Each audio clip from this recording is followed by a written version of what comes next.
പാകിസ്ഥാൻ തെരഞ്ഞെടുപ്പിൽ Hafiz സയ്യിദിന്റെ party മത്സരിക്കുന്നതിനെതിരെ India Pakistan തീവ്രവാദികൾക്ക് അംഗീകാരം നൽകുന്നതിന്റെ തെളിവാണിത്.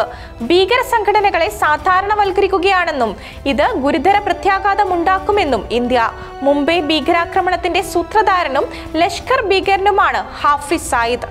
അവരുടെ പിന്തുണയുള്ള പാർട്ടി പാക് തെരഞ്ഞെടുപ്പിൽ മത്സരിക്കുന്നത് മേഖലയിൽ ഗുരുതരമായ സുരക്ഷാ പ്രത്യാഘാതങ്ങൾ ഉണ്ടാക്കുമെന്ന് വിദേശകാര്യ മന്ത്രാലയ വക്താവ് അരിന്ദം ബാഗ്ചി ഹാഫിസ് സയ്യിദിനെ അടുത്തിടെ കൂടി വിട്ടയച്ചു നൽകണമെന്ന് അറിയിച്ചതായും അദ്ദേഹം പറഞ്ഞു.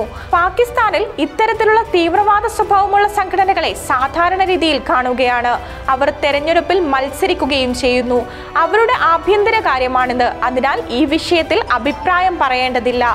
പാകിസ്ഥാനിൽ ഇത്തരത്തിൽ തീവ്രവാദ സ്വഭാവമുള്ള സംഘടനകൾ മുഖ്യധാരയിലേക്ക് എത്തുന്നത് പുതിയ കാര്യവുമല്ല. കുറേയേറെ നാളുകളായി അവരുടെ നയത്തിന്റെ തന്നെ ഭാഗമാണത്. എന്നാൽ ഇത്തരം സംഭവ വികാസങ്ങൾ ഇന്ത്യയുടെ സുരക്ഷയ്ക്ക് വെല്ലുവിളി ഉയർത്തുന്നതാണ്.